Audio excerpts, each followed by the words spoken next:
The first number you need to determine your financial readiness to retire early is your expenses.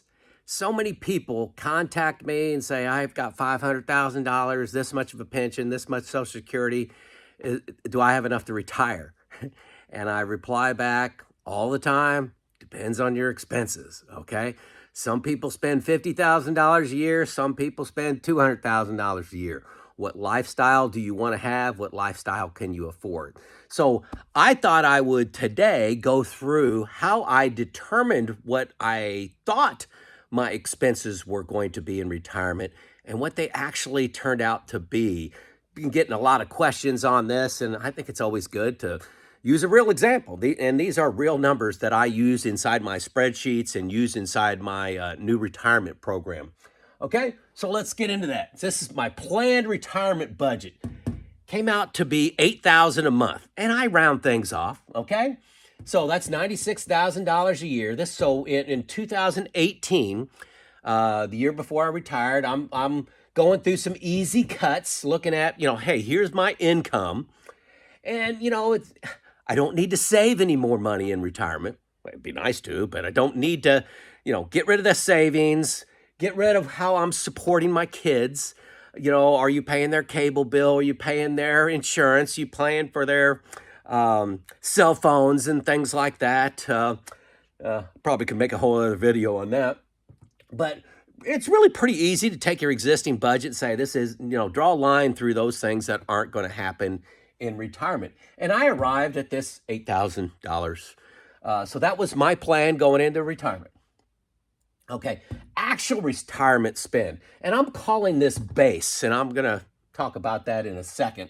So my actual came in at $6,000 a month. I'm 4 years into retirement, which is $72,000 a year, 25% less.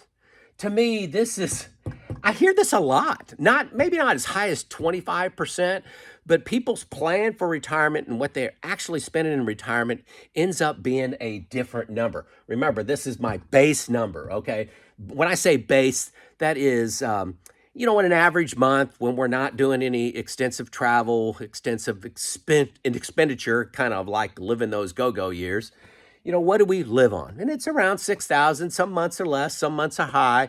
But when I look at the average over my years of retirement, year 4 here, 25%. And, God, man, if you're overestimating what your budget is, when can you, how many more years earlier can you retire? Couple, I wouldn't say surprises.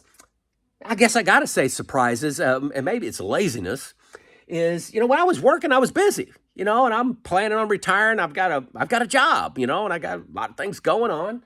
But here are some of the major changes to my budget that helped me out. Healthcare, health insurance, $900 a month. I've got a video on this, and it's linked below, where I'm saving $900 a month. I was planning on paying $1,800 a month until I was eligible for Social Security. That's what my work did. And then I discovered State Farm and looked a little bit more into detail around the Affordable Care and what short-term policies are out there. But I'm telling you, a lot of people just say they're going with Cobra in the United States, and that's expensive. You folks that are overseas, you don't have that line item there. But that was my biggest.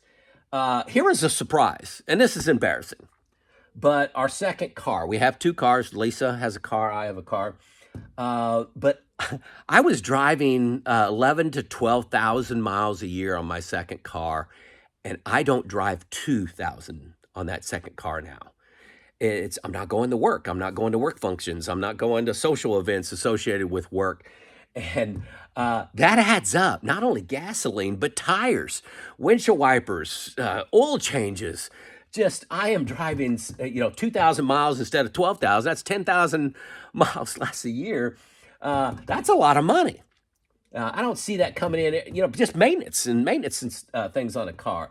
Life insurance. This was a hard one for me. My retirement group almost had to twist my arm to cancel my life insurance. Gosh, life insurance is what you have. You're irresponsible if you don't have life insurance. Well, I'm self-insured. That was $155 a month. Auto and home insurance. I did a deep dive into what my deductibles were. Did comparisons, and I ended up with a plan that was saving me $90 a month, really just because I had the time to dive into it. You know, you spend the hours comparing and meeting with people, and no less coverage, just I'm saving $90 a month. Cable, this was another big one. Cut the cable. We do not have cable. Do not have 1,000 channels coming in. We were paying, $210 a month to get all these packages, all these channels that we weren't watching. We went to just full-time streaming. Full-time streaming. I've got a Tableau system for over-the-air coming in, and a DVR local here. I don't pay for any service. That was $120. That was a big undertaking. I had a lot of time to dive into that, study that, a lot of YouTube action, and got there, but I had the time to sharpen the pencil there. Home repairs, I put $100 a month. Folks, just one example is last week, my garbage disposal went out. And I know a lot of people overseas don't know what a garbage disposal is. This is in your kitchen. Food scraps and big chunks, you put it down in there and it grinds it up and sends it down your water system. That's just what we do in the United States. Sometimes we get big chunks and put in the trash can, but this takes some of it too. Well, it went out. Well, I just had a friend that said they paid somebody $300 to change out their garbage disposal. Now, this is a garbage disposal is like $120 plus $300 installation. Took me 45 minutes. Now, that's once I had the part and I watched a couple YouTube videos. Took me 45 minutes to do. But I can do little stuff like that. That was not a hard job at all. It saved me $300. Another thing I do is my sprinkler system. Which is how I water the grass, okay? We just need to water our grass around here. And I start that system up myself and shut it down myself. Saves me $100 each way. So that's $200 savings just in my sprinkler. So I've got time to research. I'm not busy. I'm not burning the candle at both ends. Another thing is, this seems small, but my wife and I, we like to go out to eat. Not a lot, but we go out to eat. We started going out for lunches instead of dinners. We did not do that to save money. We did that because it's less crowded. And we'll go out to eat at 1 o'clock in the afternoon, and then we won't eat dinner that night. Or we'll have a light snack for dinner instead of having a heavy meal and having trouble sleeping that night. Well, lo and behold, we started saving money. We started saying, we can go out to eat and spend $40 instead of spending $50. And it's just, it adds up, okay? These are the major items. They total up to $1,765 or $20,000 a year. And, I don't feel I'm sacrificing anything here. These were just things that I learned along the way. 25% less. Amazing. Okay, I mentioned that my base is working out to be $6,000 per month, $72,000 a year. That's the base, okay? Now, this is really important, okay? This is really important. And I truly believe in this. This is the way this is working out for me. You have a couple different periods of your, 3 different periods of your retirement. The go-go years, I'm sure you've heard of this before. And I labeled that, this is just me, I put age 54 to 75. These are the years that I'm adding $15,000 a year to my base, okay? $15,000 a year. This is that, 3-4 trips a year, maybe 2 if one of them is a big expensive trip to to Europe. Head up to Norway or go over to my friends in England, visit them. So those are my go-go years, and then my slow-go years, 75 to 80, is 70 plus 7,500 a month, and then my no-go years, once I turn 80. Hey, probably be settling down a little bit. I added 0 to that base. This base is adjusted up for inflation. So this reflects really what my best guess of where I'm going to be spending money. This is working out for me pretty good. Actually, we spent a little less than this. We had the lockdowns, the last couple years, but we've been doing a lot of driving trips here in the United States. So those are 3 periods. It's very important to me when you're inside of your evaluation program, whatever you're using. I like to use New Retirement to put in what your real expenses are and having them go down. Some people put a higher number in here and then just have it go up over time till they're 90 and have their expenses when they're 90 higher than when you're 54, and that's just not reality. That's not the way it plays out.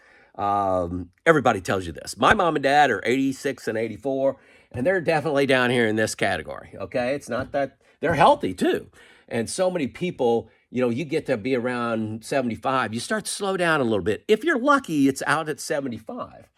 So what I do, that's what I input as my budget.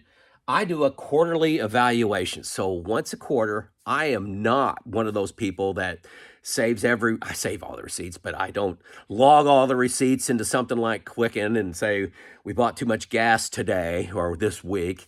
Don't do that at all. I let the things accumulate, things that go up and down through the months. Sometimes we have, my birthday and Christmas in the same month. And then, you have a high expense. But I look at that as a quarter and I look at how I'm spending. And that's where I've determined this base is a good number for me. And I just determined, do we need to take any action, any levers? But so I put that into my spreadsheet. And like I said, I use New Retirement, to run more Monte Carlo simulations and tax analysis to see my budget. So once a quarter, as I said, I go into New Retirement. New Retirement, there's a link below for 2 weeks, free trial. Get it, get it, get it, get it, get it. Once you get it, you'll love it. It's a game changer, okay? You'll love it. Try the 2-week free trial. I'll promise you, you'll sign up with them. So I go in and New Retirement, any program, even if you do it in Excel, it's going to start with expenses. So you got to get that right. And here is a big error a lot of people make. They over or underestimate their expenses. Overestimating, say I put $6,000 a month in there. I say, yeah, just to be safe, I'm going to put in 7,000. And what that does is that messes up the whole program. You may make different decisions around Social Security, tax planning, any Roth conversion. It affects all the variables that go into your retirement are affected by the starting number, which is your expenses. Try to be accurate. Okay, that's my point. I go into New Retirement. I only go in once a quarter, but I'm telling you, it's a lot of fun and very comforting. I stress test it. Yeah, I stress test it by looking at balances and Monte Carlo simulation. Here are 6 stress tests that I do regularly. So I'll go into New Retirement and then I'll add a special line item for an expense, starting, like this year and go to, say 80. I may add $500 to my expenses and I'll watch that probability of success number. Say it's at 99% now, and I'll add 500 and it drops down to 98. Then I add 1,000 and it drops down to 92. That gives me comfort that, hey, I could spend a little bit more. We could, we can increase this budget. If there's a great value we see out there, we can increase this budget. My probability of success, only goes down to 92, and my quality of life may go up a little bit. So I know where that probability of success, what's going to make it move by adding that. And you could even go up to $1,500. Huge awareness that comes from that. Also, another test that I run is timing of Social Security. I know this only applies to folks in the United States, specifically with Social Security, but so many people, everybody I talk to, I say, why are you taking Social Security at 62 or 65? And they say, well, it just feels right. And I said, no, Don't tell me how it feels. Tell me the number. Okay. So you can go into retirement. If you put in all accurate numbers, you put in 62, it'll say your probability of success is, you know, 98, and you put it in at 67. It may also say 98, but it'll say you may have, $175,000 more in your estate when you die. So what is the number? What is the value? Dollars for impact of Social Security decisions.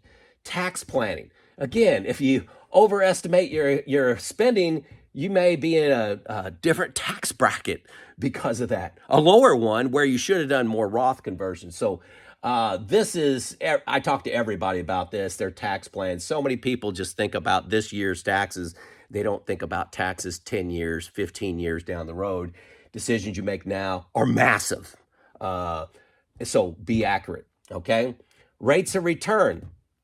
I was just talking to a guy the other day that, and this is what I put in for stocks, for mutual funds, index funds. I put a pessimistic return of 5%. This is before inflation now. 5%, 7 is average, 9% is optimistic, okay?